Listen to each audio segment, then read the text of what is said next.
All right, kiddos, on to assignment 2. So this is what you did for assignment 1. Of course, you have different numbers, you have a different scenario, but essentially you created a line graph with appropriate axis, titles, and units.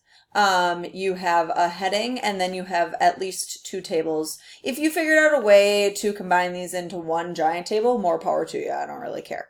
But anyway, here's tables. What I'm going to suggest is that you copy, maybe, there we go, copy, so just right click and say copy, and then you go down here and add this little plus sign and go to a new sheet, and then just hit paste. So now all of a sudden the information that we need for our assignment 2 is on an assignment tab. You can go ahead and type in this and relabel it if you want. Assignment 2. So please remember, orientation of our table matters. If we had minutes going down the side, 5, 10, 15, 20, and 30, right? And then we have trial 1, trial 2, trial 3 going this way. Then we had our average here.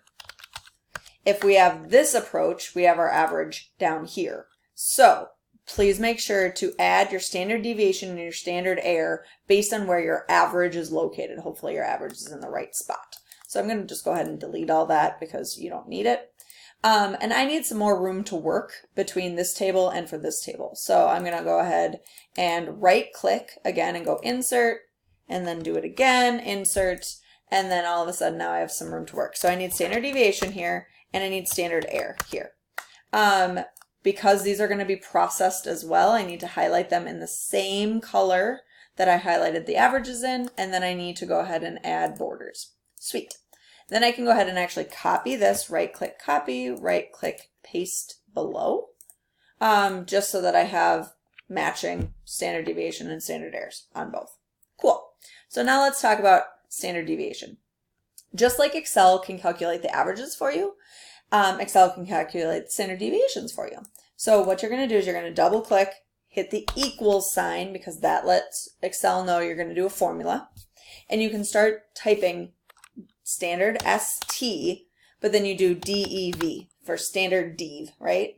And you have all of these to pick from. Ladies and gentlemen, you're going to get it wrong if you don't pick from the correct ones. So the options are, you can pick this one that says STDEV, and that's it, and that's all, standard deviation.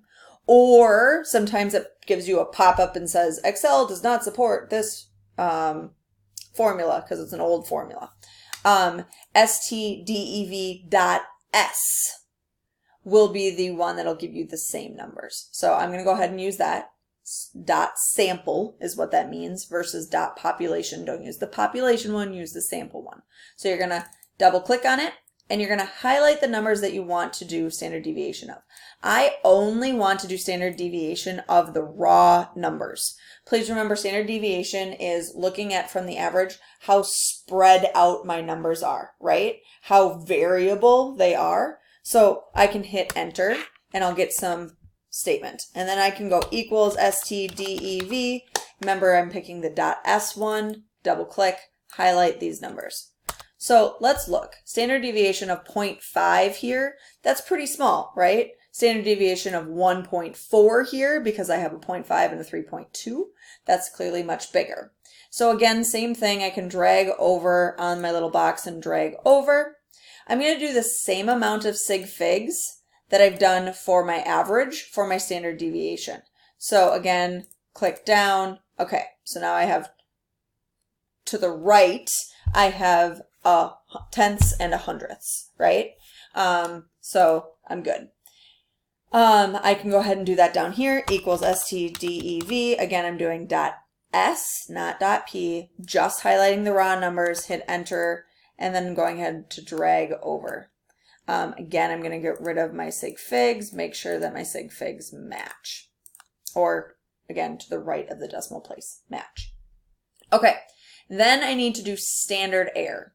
Unfortunately, there's not just like a easy way to do standard error on Excel because it doesn't have a correct function. So what you have to do is equals, and then it's the standard deviation divided by the square root of the number of trials.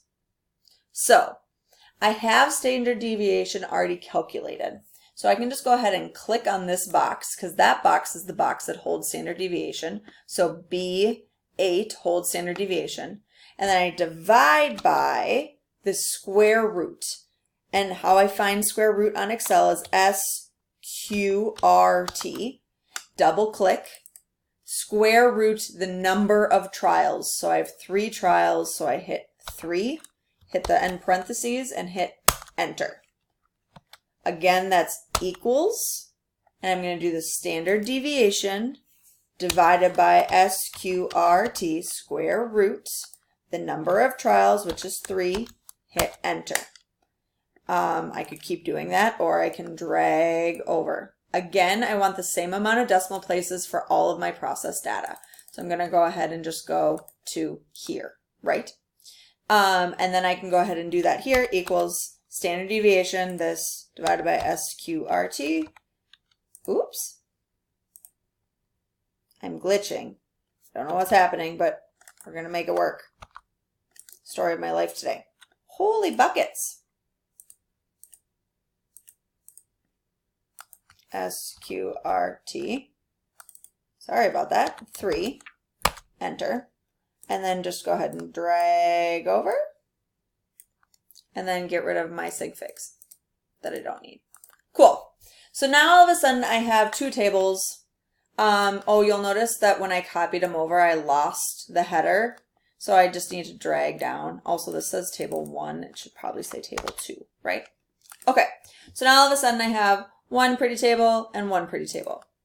So here is the deal that I want you to do now. In assignment 1, you made this really lovely line graph. I want you to make line graphs again, but I'm going to have you do essentially a scatter plot with a line of best fit. Okay? So again, I suggest that you make your weird wonky little table, your temporary table. So copy this over here. Do you remember when you go to copy these, because they're formula based, you can't just hit paste because it'll do that, right? So you have to hit that paste 1, 2, 3. And then I'm going to go ahead and copy these and then go ahead and paste 1, 2, 3. Again, this is my 0%, and then this is my 5%. So what I ultimately want you to make is something that looks like a scatter plot graph. But I'm going to show you kind of what goes on if you try to make a scatter plot graph. So again, highlight all these things, go to page layout, insert, and this would be a scatter plot graph. So I can go ahead and just hit enter the scatter plot graph. Now, if I've done all my labeling and I've highlighted all of my parts, it actually should work pretty well. I'm going to have my units for time down at the bottom, and you'll notice that they're evenly spaced where they should be. And then again, my oxygen production on the side. So everything looks pretty good here. I can go ahead and hit axis titles, and I can go ahead and label and do all the things that I want to do for this. Now, here's the catch. If I just highlighted these 2 numbers, or these 2 sets of numbers, just the 0 and the 5, and then go to insert, and then go to scatter plot graph, do you notice that I get some crazy percents, and then I get some crazy numbers down here? So that doesn't work. What happens if I just highlight these numbers, just the averages to put in? I go to insert, I go to scatter plot. Now all of a sudden I only have 1 line. So it is really important that you highlight everything and that everything has some sort of appropriate spot. Otherwise, you're just not going to get what you want to get. If it's being super finicky for you, one thing you can do is you can go make a line graph, pick the line graph with the dots, and then you can go ahead, if you right click in here, you can go ahead and go to line and say no line. Oops, I want all the dots highlighted, not just 1 dot. Shoot. There we go. Click no line, and then you can highlight all the dots here and click no line. And it essentially gives you the same sort of graph without kind of the variation. This is a better graph because it actually shows the difference here in time between the 20 and the 30, right? They don't all go up by 5s. So I prefer that you use a scatter plot, but if you're trying to use a Mac or something like that out, sometimes it doesn't work. So, okay, I can go ahead and delete that because I like this one better. Then all I want you to do is I want you to add a trend line, and I want you to add a trend line for each line. So I want you to add a trend line for the 5%, and I want you to add a trend line for the 0%. So here's what you do. You just click on the data set and you go plus, and you say trend line. So it actually added a linear trend line for the 5%. Now, you can pick between exponential, linear forecast, whatever. In bio, we're just going to use linear. Oops, I added one twice. That's not helpful. So click on it again, hit trend line, you're good. Now click on the other one, hit trend line, you're good.